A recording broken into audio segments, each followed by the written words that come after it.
And a good Monday morning to you. Welcome into the Nick Craig Show, streaming live on YouTube, Rumble, and X. Don't forget that you can take the show with you 24/7 on demand by checking out the Nick Craig Show in your favorite podcast app. You can also listen online by visiting the website nickcraig.com. Our show this morning is brought to you in part by the Law Group. You can visit them online at lawgroupnc.com or give them a call, 910-251-6088. More from them coming up a little bit later on in the program this morning. Well, of course, a busy international news weekend across the entire world as the United States Saturday evening officially entering the ongoing conflict in the Middle East. It was between Israel and Iran over the last couple of weeks. But as we learned from President Trump in an address to the nation around 10 p.m. Saturday night, the United States dropped 6 bunker buster bombs on Iran's Fordow nuclear enrichment plant Saturday night. They also hit two other key strategic sites, with the president talking about and discussing the idea that those facilities were either completely or totally obliterated. You don't need to hear it from me. We'll listen directly to what the president had to say to the nation Saturday evening. Here's President Trump. A short time ago, the U.S. military carried out massive precision strikes on the 3 key nuclear facilities in the Iranian regime: Fordow, Natanz, and Esfahan. Everybody heard those names for years as they built this horribly destructive enterprise. Our objective was the destruction of Iran's nuclear enrichment capacity and a stop to the nuclear threat posed by the world's #1 state sponsor of terror. Tonight, I can report to the world that the strikes were a spectacular military success. Iran's key nuclear enrichment facilities have been completely and totally obliterated. Iran, the bully of the Middle East, must now make peace. If they do not, future attacks will be far greater and a lot easier. Now, I'm going to stop the president right there. We'll continue with his commentary in just a second. But it's pretty amazing that everything that has gone on, I'll get into my thoughts. I'd love to get your thoughts in here as well, watching live this morning, either on YouTube, Rumble, or X, or you can text into the show this morning as well on our text line, 910-377-6425, if you've got some comments you want to get on the airways. But with everything that has gone on, President Trump, there's all this discussion of he's, this unabashed ruler, this authoritarian, this dictator. All things considered, everything that you've watched over the last week and a half or so, even Saturday night, after 3 decisive facilities were targeted by the United States in a pretty unbelievable military operation that we'll hear about in a little bit, he's still calling for peace. There is nobody that can make the argument. There is nobody that can make the point that President Donald Trump is not hell-bent and set on getting Iran and the Ayatollah or whatever delegation the supreme leader of Iran wants to send to the negotiating table and figure out a path forward for Iran, the rest of the Middle East, and the rest of the world going forward. It is remarkable that with all of that, he is still pushing for peace and is still giving the Iranian leadership the opportunity to come to the table and figure out how to negotiate a deal and how to make what the president and many others claim the world a safer place without that country enriching uranium to eventually pack it onto some sort of ballistic missile or some other sort of payload and launch it God knows where. More from President Trump. For 40 years, Iran has been saying death to America, death to Israel. They have been killing our people, blowing off their arms, blowing off their legs with roadside bombs. That was their specialty. We lost over 1,000 people, and hundreds of thousands throughout the Middle East and around the world have died as a direct result of their hate. In particular, so many were killed by their general, Qasem Soleimani. I decided a long time ago that I would not let this happen. It will not continue. I want to thank and congratulate Prime Minister Bibi Netanyahu. We worked as a team like perhaps no team has ever worked before. and we've gone a long way to erasing this horrible threat to Israel. I want to thank the Israeli military for the wonderful job they've done. And most importantly, I want to congratulate the great American patriots who flew those magnificent machines tonight, and all of the United States military on an operation the likes of which the world has not seen in many, many decades. Hopefully, we will no longer need their services in this capacity. I hope that's so. I also want to congratulate the chairman of the Joint Chiefs of Staff, General Dan Raisin Kane, spectacular general, and all of the brilliant military minds involved in this attack. With all of that being said, this cannot continue. There will be either peace or there will be tragedy for Iran far greater than we have witnessed over the last 8 days. Remember, there are many targets left. Tonight's was the most difficult of them all, by far, and perhaps the most lethal. But if peace does not come quickly, we will go after those other targets with precision, speed, and skill. Most of them can be taken out in a matter of minutes. There's no military in the world that could have done what we did tonight, not even close. There has never been a military that could do what took place just a little while ago. Tomorrow, General Kane, Secretary of Defense, Pete Hegseth will have a press conference at 8 a.m. at the Pentagon. And I want to just thank everybody, and in particular, God. I want to just say, we love you, God, and we love our great military. Protect them. God bless the Middle East. God bless Israel. And God bless America. Thank you very much.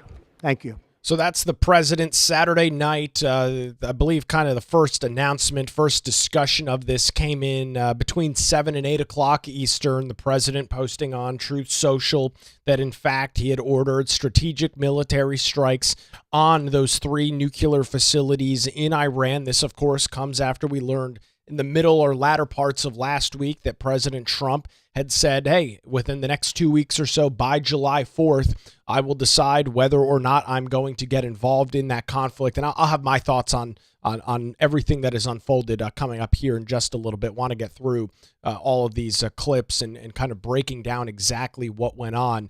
Regardless of what you think of the situation, and again, I'd love to get your feedback this morning, whether that's on our live chat on YouTube, Rumble, or X, or you can text into the show this morning at 910-377-6425. That's 910-377-6425. A pretty unbelievable military operation taking place. The Secretary of Defense, Pete Hegseth, did have that 8 a.m. press conference yesterday morning. This is how he opened his comments. Last night, on President Trump's orders, U.S. Central Command conducted a precision strike in the middle of the night against 3 nuclear facilities in Iran, Fordow, Natanz, and Esfahan, in order to destroy or severely degrade Iran's nuclear program. And as the chairman of the Joint Chiefs will demonstrate, it was an incredible and overwhelming success. The order we received from our commander-in-chief was focused, it was powerful, and it was clear. We devastated the Iranian nuclear program. But it's worth noting the operation did not target Iranian troops or the Iranian people. And, you know, with that right there, you've got the commentary that this was a very strategic strike, that this was not some all-out, blown-out war, which we'll get into in a little bit, but a very strategic strike, particularly on the Fordow nuclear enrichment facility, which pretty amazingly was buried about 300 feet underground, which is why the United States was the only military in the world, at least as of right now, that has the ability to drop one of these MOPs, is what they're called, these massive ordnance penetrating bombs from bombers that essentially root themselves into the ground and then explode because that facility is so deep. Secretary Hegseth claimed that many wanted to do this, but it was actually President Trump that was able to pull it off. Thanks to President Trump's bold and visionary leadership and his commitment to peace through strength, Iran's nuclear ambitions have been obliterated. Many presidents have dreamed of delivering the final blow to Iran's nuclear program, and none could. until President Trump. The operation President Trump planned was bold and it was brilliant, showing the world that American deterrence is back. When this president speaks, the world should listen. And the U.S. military, we can back it up. The most powerful military the world has ever known. No other country on planet Earth could have conducted the operation that the chairman is going to outline this morning. Not even close. Just like Soleimani found out in the first term, Iran found out when POTUS says 60 days that he seeks peace and negotiation, he means 60 days of peace and negotiation. Otherwise, that nuclear program, that nuclear capability will not exist. He meant it. This is not the previous administration. The President Thank Trump God. said no nukes. He seeks peace, and Iran should take that path. He sent out a truth last night saying this: any retaliation by Iran against the United States of America will be met with force far greater than what was witnessed tonight. Signed, the President of the United States, Donald J. Trump. Iran would be smart to heed those words. He's said it before, and he means it. You know, the whole situation is rather interesting. President Trump gave the Iranian leadership, the Iranian government, Tehran, 60 days to come to the table, 60 days to come to some sort of agreement. And of course, some of the argument this morning is, oh, well, the Iranians say that they need the nuclear program so that they can build power plants, so they can provide power to their citizens. That is not what is going on. You don't build a facility 300 feet underground to enrich uranium to build a power plant. You build a facility 300 feet underground when you're enriching uranium to put onto some sort of payload to launch a nuclear weapon, right? That's clearly the attempt. I don't know that anybody would make an argument other than that. And anybody that says that to the contrary or tries to play out that this is not what's happening in Iran is just foolish. They're either lying to themselves or they're just woefully uneducated in the situation that's unfolding. Now, there has been serious discussion, and I think rightfully so, over at what level were these Iranian facilities. We talked about it last week. There's been reports since the mid-1990s that the Iranian government was just years away from spinning their centrifuges to a position in which the uranium was enriched enough that they could in fact use it for a nuclear weapon. Now, over the last 10 years or so, you saw it under previous presidents, Barack Obama, first Trump term, constant discussions about how, well, they're close. I don't know that anybody knows. Mossad, with all their great intelligence, claims that it's just weeks away. I don't know. I don't put any stock in what's coming out of the Israeli spying agency over there. I don't know that U.S. intelligence has any better details on it either, because it's been said for 30 years that they're very close to this ability to enrich uranium to the point where they could load it into some sort of Tomahawk missile or some other sort of ballistic missile and launch it anywhere in the Middle East and potentially some of our European allies as well. But the strike itself, pretty remarkable that nobody knew about it. And you'll hear coming up here from Dan, or his official name is John Raisin Kane, who is the Joint Chiefs of Staff. He documented in pretty amazing detail yesterday morning how exactly this strike went down. Listen to this. It's a little bit of a long clip. It's about 6 minutes or so. It didn't necessarily get as much play, little clips of making it online. To listen to what they did and how they went about this is rather remarkable. Here's the Joint Chiefs of Staff. Last night, on the President's orders, U.S. Central Command, under the command of General Eric Kurilla, executed Operation Midnight Hammer, a deliberate and precise strike against 3 Iranian nuclear facilities. This was a complex and high-risk mission carried out with exceptional skill and discipline by our joint force. I want to thank every service member, planner, operator that made this mission possible. Their actions reflect the highest standards of the United States Armed Forces. This operation was designed to severely degrade Iran's nuclear weapons infrastructure. It was planned and executed across multiple domains and theaters with coordination that reflects our ability to project power globally with speed and precision at the time and place of our nation's choosing. This was a highly classified mission with very few people in Washington knowing the timing or nature of this plan. I'll refer you to the graphic on the side as I walk you through some of the operational details. At midnight Friday into Saturday morning, a large B-2 strike package comprised of bombers launched from the continental United States. As part of the plan to maintain tactical surprise, part of the package proceeded to the west and into the Pacific as a decoy, a deception effort known only to an extremely small number of planners and key leaders here in Washington and in Tampa. The main strike package, comprised of 7 B-2 Spirit bombers, each with 2 crew members, proceeded quietly to the east with minimal communications. Throughout the 18-hour flight into the target area, the aircraft completed multiple in-flight refuelings. Once over land, the B-2s linked up with escort and support aircraft in a complex, tightly timed maneuver requiring exact synchronization across multiple platforms in a narrow piece of airspace, all done with minimal communications.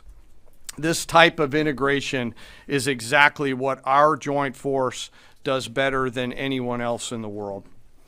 At approximately 5 p.m. Eastern Standard Time last night, and just prior to the strike package entering Iran, a U.S. submarine in the Central Command Area of Responsibility launched more than 24 Tomahawk land attack cruise missiles against key surface infrastructure targets at Esfahan.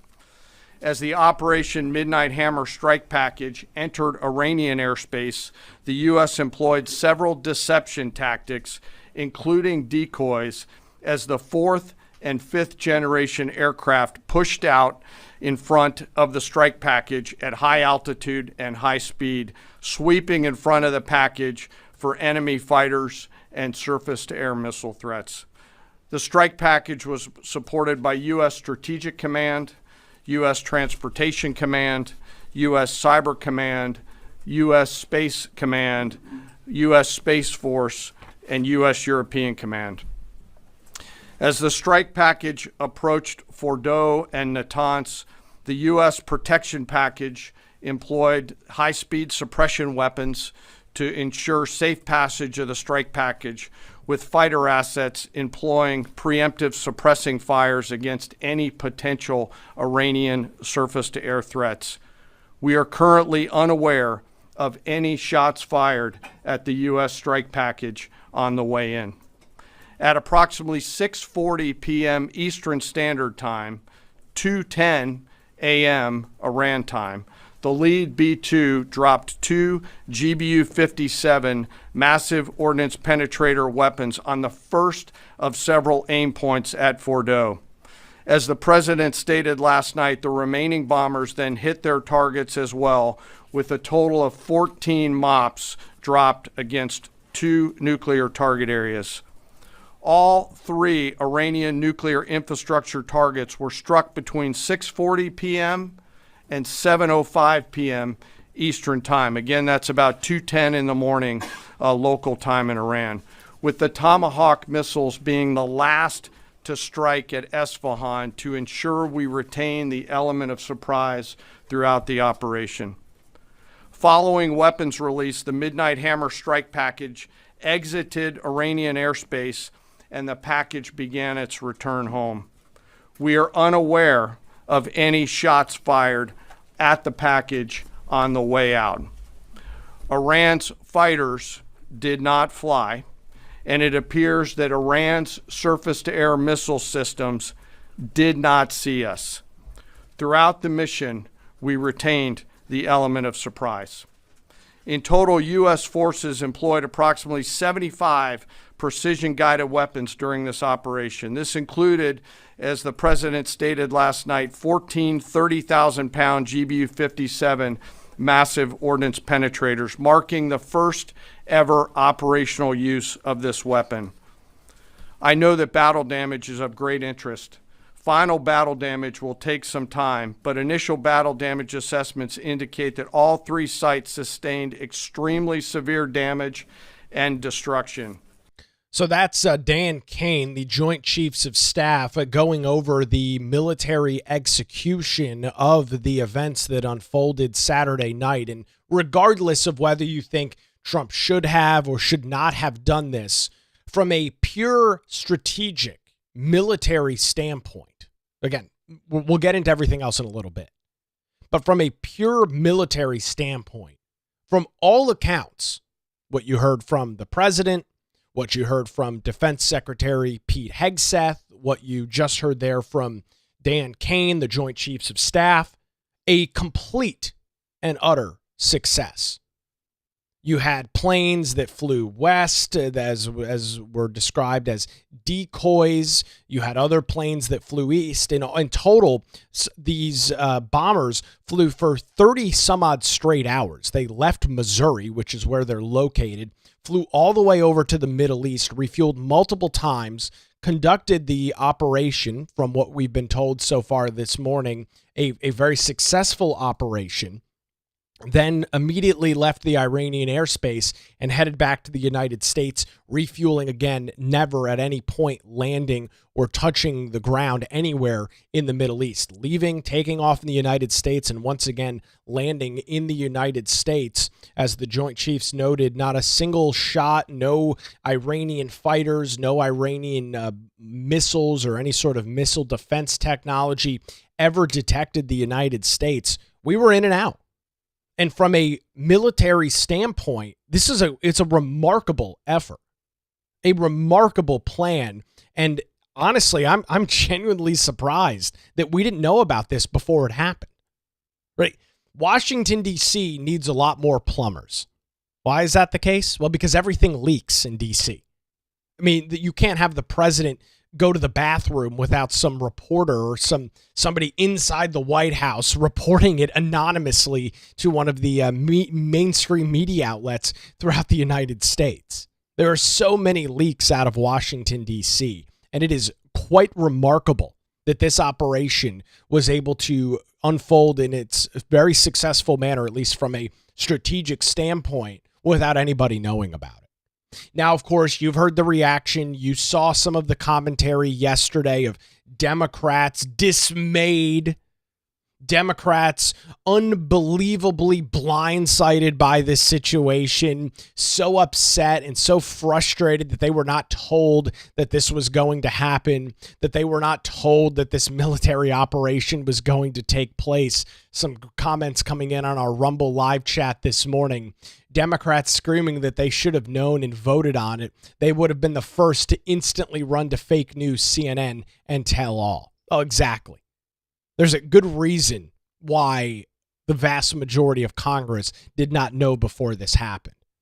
And we'll get into some of the discussion on the constitutionality of this. You've got idiots like Thomas Massey out this morning and out yesterday saying that what the president did was unconstitutional. I mean, just ridiculous. I don't even know, placating. I don't know what Thomas Massey's deal is. I expect it from the Democrats, right? I expect it from them. No issues when Barack Obama was firing and bombing countries throughout the Middle East, and there shouldn't have been an issue when Trump did it, right? Regardless of whether you support the president or not, whether it's Joe Biden, Barack Obama, President Donald Trump, or it's regardless of the president, it is very clear and obvious that the commander-in-chief, who in fact is the president of the United States, has the authority to carry out strategic military operations. And anybody that argues otherwise is a partisan hack. Anybody that claims otherwise is just trying to score political points. They're not an intelligent person. They're not somebody that is leading from some moral high ground. Frankly, they're full of shit is what they are. Presidents throughout history have conducted key military strikes without a declaration of war from Congress. The United States has been involved in hundreds of international conflicts over our history, and a declaration of war has only been issued a handful of times. Presidents have done this. Now, you can say that presidents shouldn't do that. That's fine. You can argue that presidents should have to get approval from Congress to do that. That's a fine stance.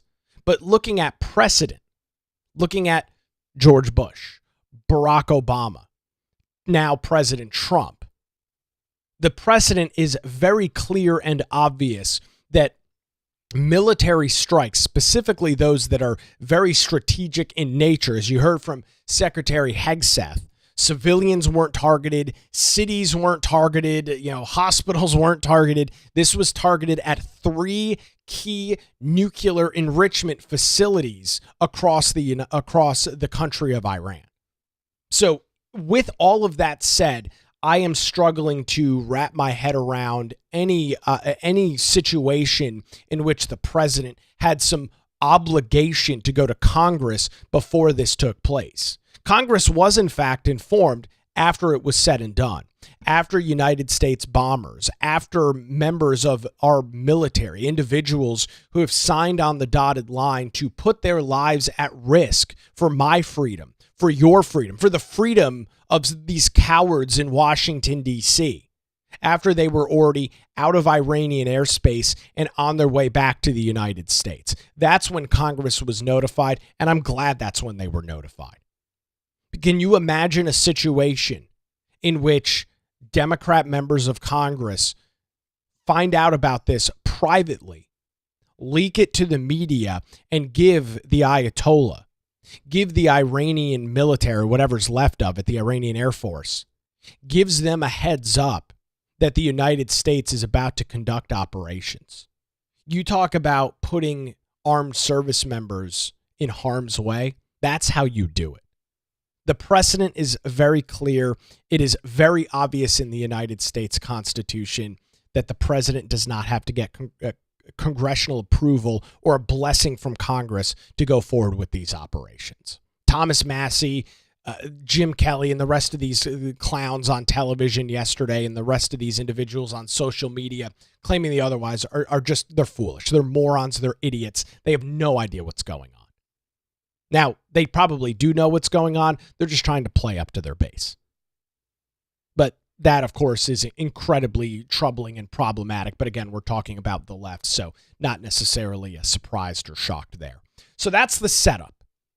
That's everything that we are aware of that took place with these strikes. We'll get into some of the other details on this, get into some of my thoughts, some of your thoughts as well, as you continue with us live this morning on YouTube, Rumble, and X. Also streaming live on those platforms this morning. Before we get into any of those details, I do want to tell you about the law group here in Wilmington. When legal challenges arise, make sure you put your trust in the law group. Since 2003, their experienced attorneys have provided high-quality, affordable legal services across Eastern North Carolina. Whether you're facing a divorce, navigating real estate transactions, or maybe you're in a position where you need a strong defense, the law group has your back. Their dedicated team ensures your questions are answered and issues are resolved promptly. Great news, they're located in downtown Wilmington and just a phone call away at 910-251-6088, or you can visit them online at lawgroupnc.com. That's 910-251-6088, or their website, lawgroupnc.com. The Law Group, experience and dedication you can rely on. We appreciate the Law Group and their continued support and allowing us to provide you all of this coverage here this morning. Again, visit them online at lawgroupnc.com.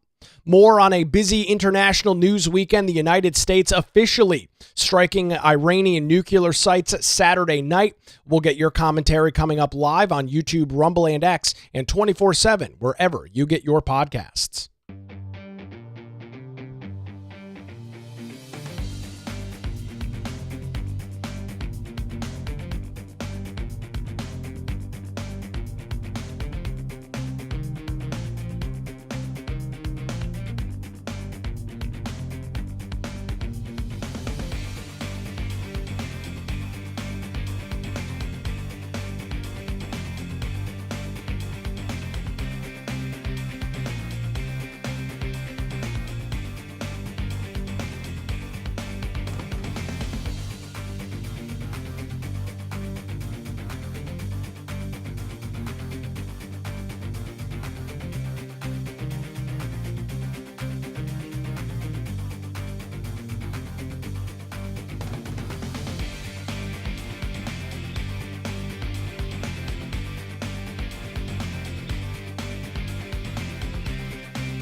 And a good Monday morning to you. Thanks for sticking with us here on the Nick Craig Show as we recap a busy international news weekend as the United States attacks 3 major Iranian nuclear facilities Saturday night here in the United States, early Sunday morning over in portions of the Middle East.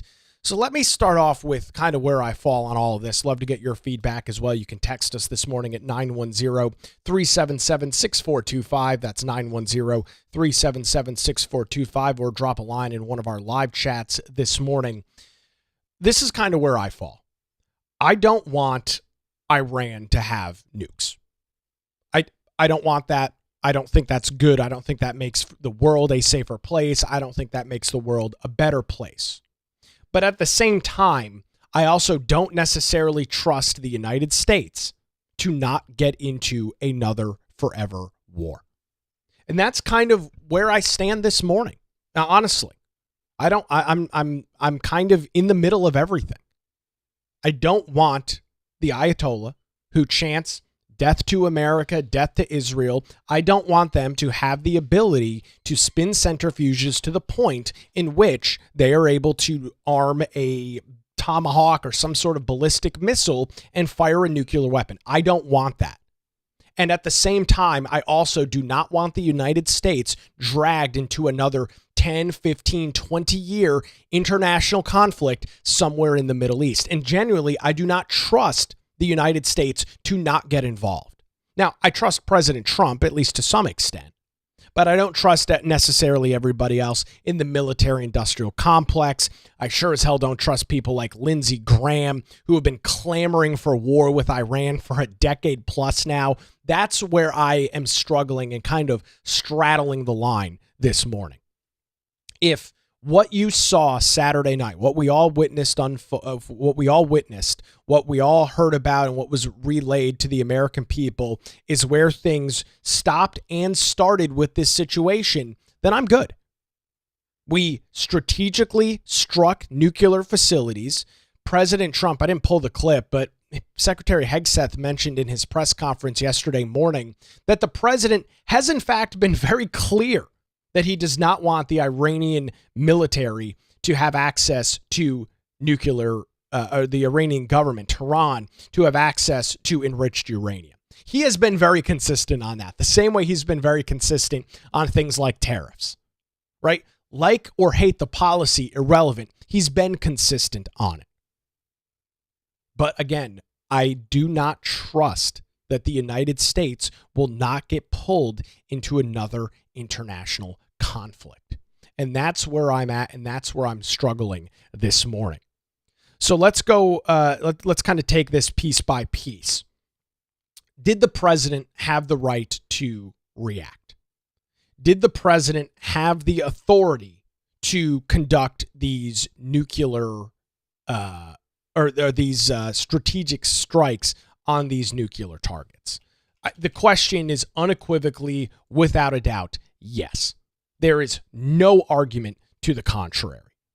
And when you've got individuals like Thomas Massey, who is going out on social media and describing a situation and saying blatantly, this is what Tom Massey posted on his X account Saturday night, that this is not constitutional.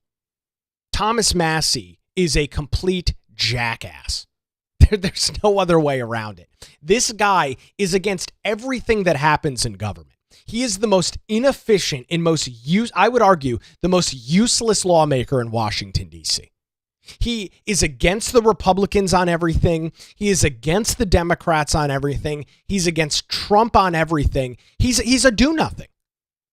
And he comes from this moral high ground of he's truly the one that's America first. He's truly the one that's fighting for the United States. You can't fight for the United States when you oppose everything that the Republicans do. You can't be for the United States. You can't be in support of the president when you actively advocate against every single thing that he supports. And that's where Thomas Massey is this morning. And unfortunately, that's where Thomas Massey has been through the vast majority of Trump's second term. He's against everything that Trump does. The president absolutely had the authority to do this. The Constitution very clearly states that the president is allowed to conduct these strikes as the commander-in-chief. He's not declaring war on Iran. I'll get to some of those clips coming up from the Sunday shows. War is not being declared. There is not a individual. The president is not calling on Congress to draft articles of war to approve. None of that is happening. These were strategic strikes on facilities within Iran. Again, regardless of whether you think it was a good idea or a bad idea, that's what they were. And there's no doubt in my mind that it did not require congressional approval. And the individuals claiming this morning that it did, and going on mainstream media, going on television and claiming that they needed to know, that they needed to be informed that this was taking place, they're just fools. I mean, I saw clip after clip yesterday, I'm not going to bore you with it, of Democrats on ABC News and CBS and CNN claiming, oh my God, President Trump needed to ask Congress for approval. He needed to inform us that this was taking place. It's just not true. Obama did this without congressional approval. I don't remember Democrats being dismayed when that happened. Trump is doing it now, and it should be the same situation.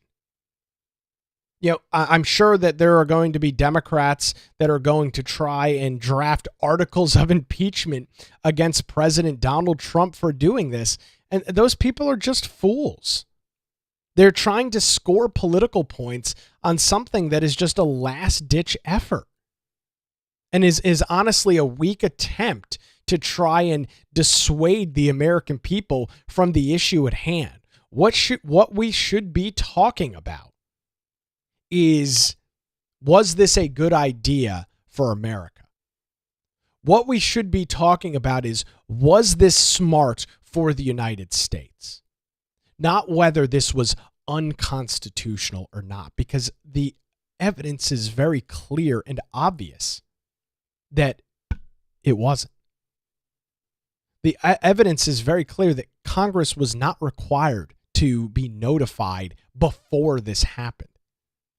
And so that's the situation, at least from the congressional approval or constitutional side that I see. I have not seen any constitutional attorney, any legal expert that is worth anything coming out and saying, oh yeah, Thomas Massie and the Democrats are onto something here. We needed to be notified and we needed to give approval. I have not seen anybody besides talking heads and Democrats, and of course Thomas Massie, making that point. Nobody that actually knows the law is making that point this morning. So the president absolutely had the right to strike.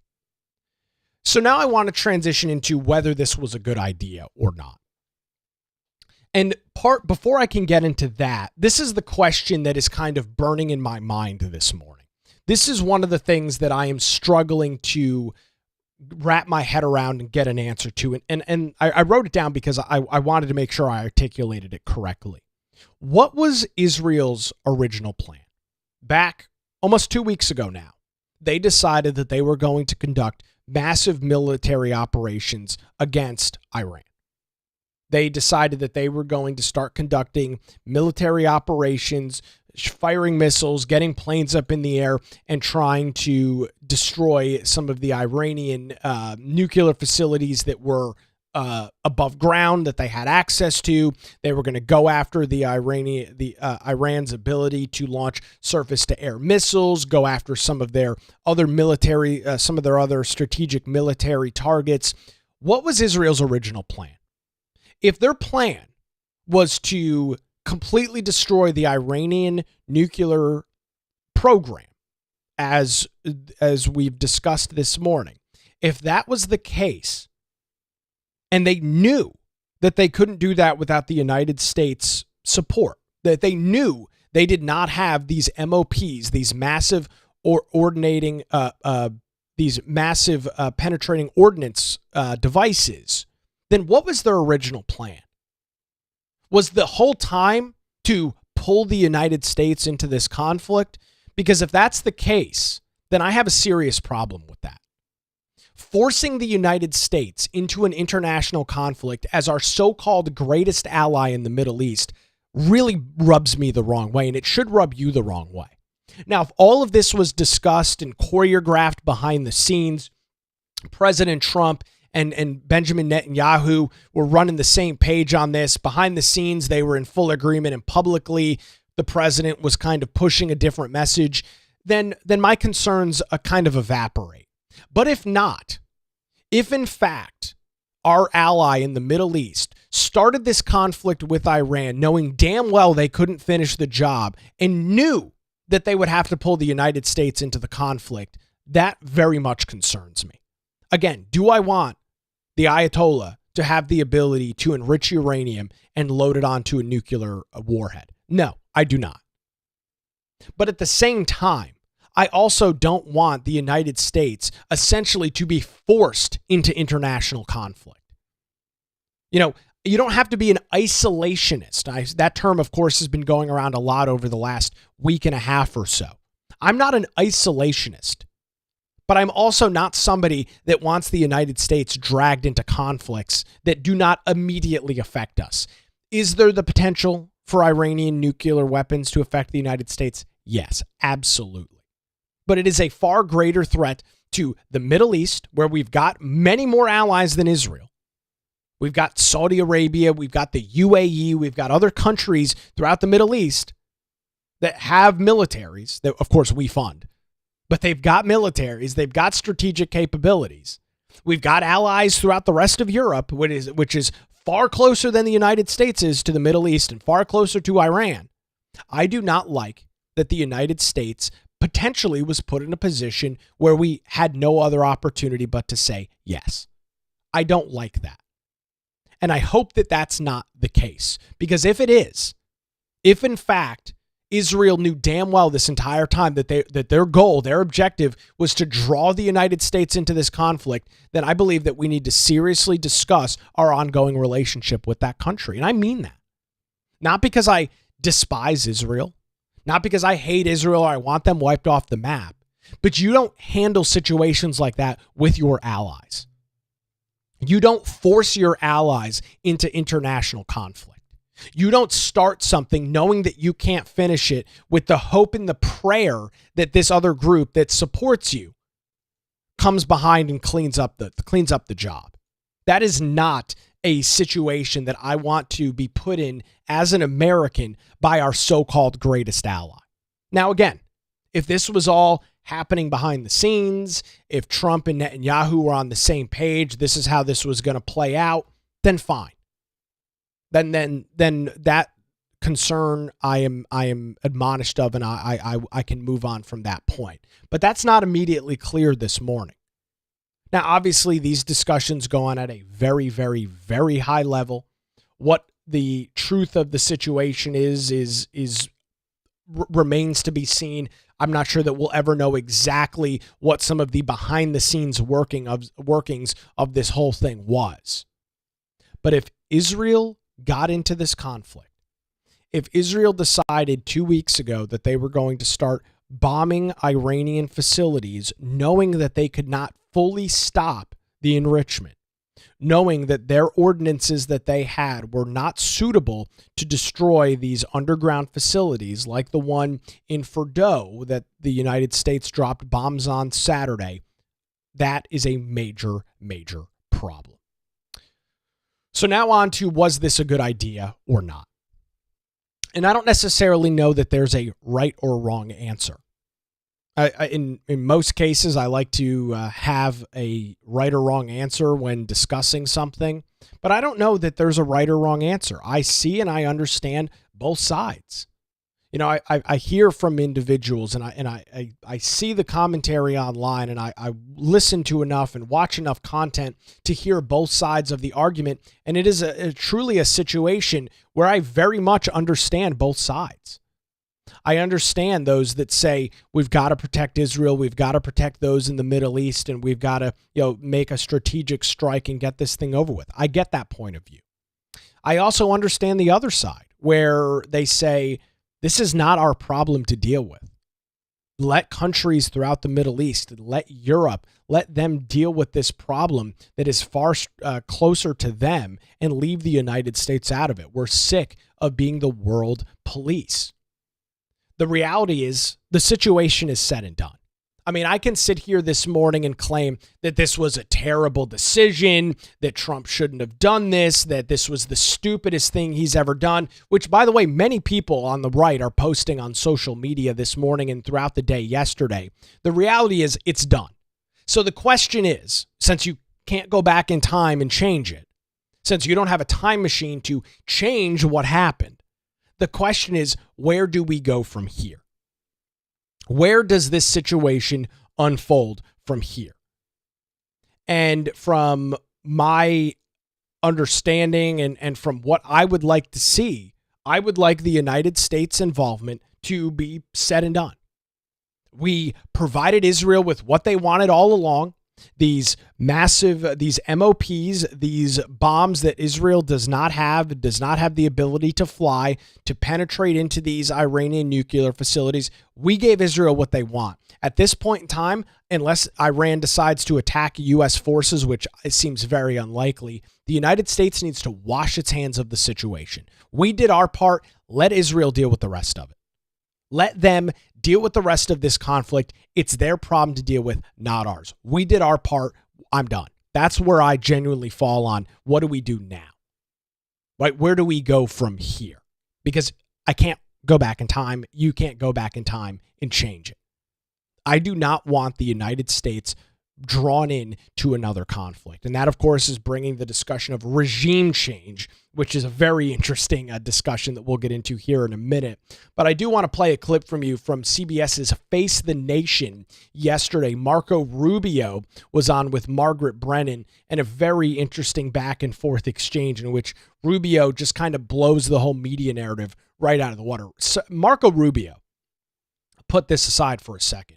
Marco Rubio has done a phenomenal job as Secretary of State. He is absolutely putting himself in a very precarious position to potentially be the presidential nominee, I believe, in 2028. Here's Marco Rubio on CBS yesterday. Are you saying there that the United States did not see intelligence that the Supreme Leader had ordered weaponization? That's irrelevant. I see that question being asked in the media. That's an irrelevant question. No, they have that is everything the they need key to build point a weapon. in U.S. intelligence assessments. You know that. No, it's not. Yes, it was. No, it's that not. The political decision had not been made. I know that better than you know that, and I know that that's not the case. But I'm asking you whether the order was given. And the people who say that, it doesn't matter if the order was given. They have everything they need to build nuclear weapons. Why would you bury things in a mountain, 300 feet under the ground? Right. Why would you bury why do they have 60% enriched uranium? You don't need 60% enriched uranium. The only countries in the world that have uranium at 60% are countries that have nuclear weapons. Because they can quickly make it 90. They have all the elements. They have. Why do they have a space program? Is Iran going to go to the moon? No, they're trying to build an ICBM. No, but so that's a question. That's a question of intent. And you know, in the intelligence assessment, that it was that Iran wanted to be a threshold state and use this leverage. I'm talking about the public March assessment, and that's why I was asking you if you know something more from March. But that's also an inaccurate representation of it. That's an accurate representation. But I've got to stop this for a second. Margaret, she's talking to the freaking Secretary of State.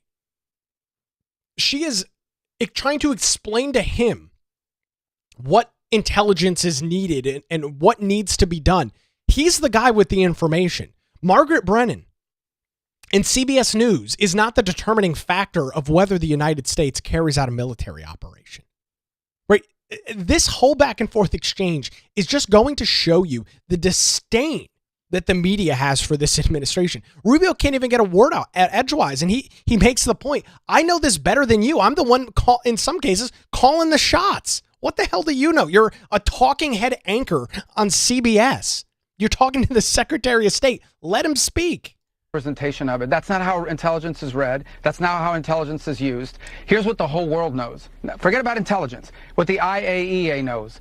They are enriching uranium well beyond anything you need for a civil nuclear program. So why would you enrich uranium at 60%? Right. If you don't intend to one day use it to take it to 90 and build a weapon. Right. Why are you developing ICBMs? Why do you have 8,000 short-range missiles and 2,000 to 3,000 long mid-range missiles that you continue to develop?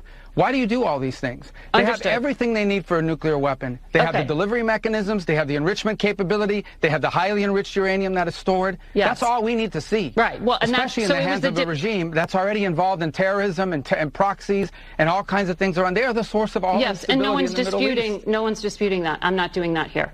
And they were censured at the IAEA for that enrichment and for violating their non-proliferation. They were censured by the International Atomic Agency. Now, I'm sure the Ayatollah is shaking in his boots over that censure. We talked about that 2 weeks ago and how it was useless and didn't mean anything. Oh, wow. They were censured by the International Atomic Agency. I'm sure they're going to stop now. President Trump threatening to blow them off the map wasn't enough to stop them, but a censure from the IAEA is definitely going to do it. Proliferation agreements. I was simply asking if we had intelligence that there was an order to weaponize, because you said weaponization ambitions. Well, we have intelligence that they have everything they need to build a nuclear weapon, and that's more than enough. Okay.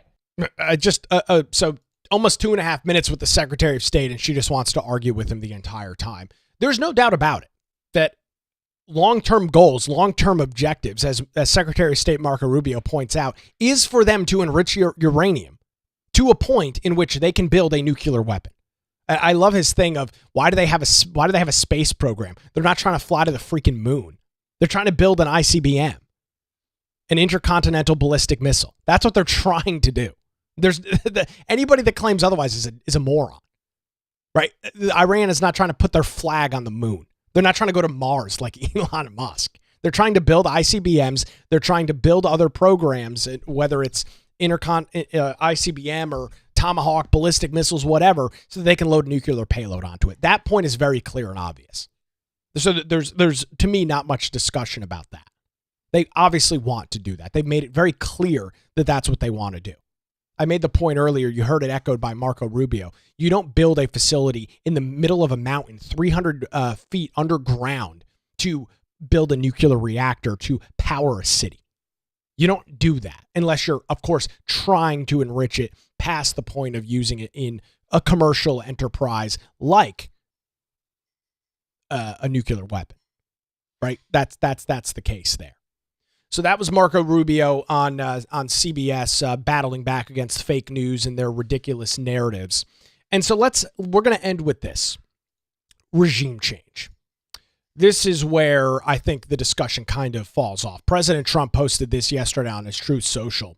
It's not politically correct to use the term regime change, but if the current Iranian regime is unable to make Iran great again, why wouldn't there be a regime change? MIGA, make Iran great again. This is where I completely break ranks with President Trump. The idea that the United States needs to be involved in more regime change in the Middle East is the stupidest thing I've ever heard. We have got case study after case study after case study over the last 25 years of the United States trying to effect regime change in other countries, specifically those in the Middle East, that has never worked out in the best interests of the United States. It always ends up being an unmitigated freaking disaster. Now, Lindsey Graham jumped on this bandwagon yesterday. He is all in favor of some regime change in the Middle East. These war hawks in Washington, D.C. love the idea of the United States having boots on the ground and effecting regime change. I don't know what the president was thinking with that post. I don't know what his intentions were in publishing that yesterday. I'm hopeful that he walks that back and is not serious about it, because that to me is a terrible idea. I think that is a disastrous idea for Trump, because you know for a fact what regime change is. It will mean boots on the ground and another 15 to 20 year war with men and women of the United States Armed Forces being slaughtered throughout the Middle East. That's what regime change will be. right? What is the definition of insanity? It is doing the same thing over and over again and expecting a different result. And that is exactly what calling for regime change is. It is insanity. Our track record, the U.S. military is really good at dropping bombs and killing bad guys. The U.S. military is really bad at forcing regime change. We have got example after example of that being the case. I think the president's posts yesterday about this, I don't know what's going on there. Not in favor of it at all. You talk about tarnishing a legacy. You talk about doing something that your base is not in support of. Regime change in Iran is absolutely at the top of that list. You can't claim that you're Make America Great Again, America first, and also be trying to affect regime change in the Middle East. Got some comments on regime change coming in on our live chat this morning. This time it will work. Totally kidding. That's the liberal mindset. No regime change. It doesn't work. Let countries work out their own leadership. I agree. I don't know where this is coming from. And again, I go back to my original commentary. I don't want the Iranian government, the Ayatollah, to have nukes. But I also do not trust the United States to not get into a war. And that is genuinely where I stand and, well, actually where I sit this morning. This discussion about regime change is scary is not the right word to use for it, but it is very, very concerning. So this morning, the Iranian government is threatening the United States, saying that the U.S. started this, but the Iranian government will end up winning in the long term. There's obviously no evidence of that. Their missile capabilities have been completely obliterated by Israel over the last week and a half. Their Air Force is non-existent. Their Navy is also non-existent. They're running out of options. President Trump wants them to come to the table, and they should. There's no question about it that they should if they're smart. Now, I don't believe that they're necessarily smart because they've had 60 plus days now to come to the negotiating table, but I can only imagine that the clock is ticking pretty quickly over in Iran this morning. The Ayatollah, the supreme leader, has only got probably a couple of days left before he's eventually going to have to give up the ghost on this whole thing. There's no venue left. There's no avenue left. The United States or the Russian government is saying how they're going to step in and help the Iranian government, and the Putin is calling for the conflict to be de-escalated. Meanwhile, he's been waging war with Ukraine for 3 years now. So there's obviously a lot of moving pieces and parts to this. Discussions of Iran trying to close the Strait of Hormuz. That's not going to work. They don't have the ability to do that. The United Nations, the sham one world government that they are, has of course come out and said that the United States should not have acted the way that they did. The UN is another one world government sham leftist organization that is, does exactly what they claim they're going to do. They want to unite all nations. They want one big government that controls the entire world. They don't want people to have freedom. The UN is a complete and total joke, and the representatives to the UN across the world condemning the United States are a bunch of clowns. So that's where we stand this morning. It was an interesting weekend. President Donald Trump, as of this morning, is set to be meeting with his security team. There is some more higher alerts in the United States, discussions about how Joe Biden let in, millions of individuals under his 4 years in the Oval Office, that there could be Iranian sleeper cells that are currently in the process of mobilizing or setting up in the United States. So high alert is being set out in some major U.S. cities. All of that happening this morning as we continue to watch this situation unfold. I want to check real quick. I did just get an email from the White House on the schedule for today to see exactly what is going to be going on. It looks like the president is set to meet with his national security team at 1 o'clock this afternoon. No White House press briefing is scheduled.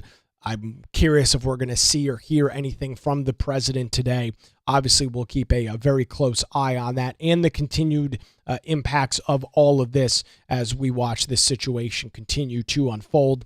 Stick with us right here if you're not following the show on social media.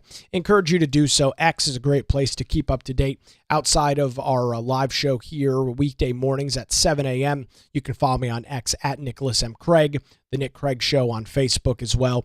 A great way to keep up to date with news outside of the show. Once again, thanks to the Law Group here in Wilmington for their continued support. Visit them online at lawgroupnc.com or give them a call at 910-251-6088. Thanks for joining us on this very busy News Monday, live on YouTube, Rumble, and X, and of course 24/7 wherever you get your podcasts. We'll be back with you tomorrow morning right here on The Nick Craig Show.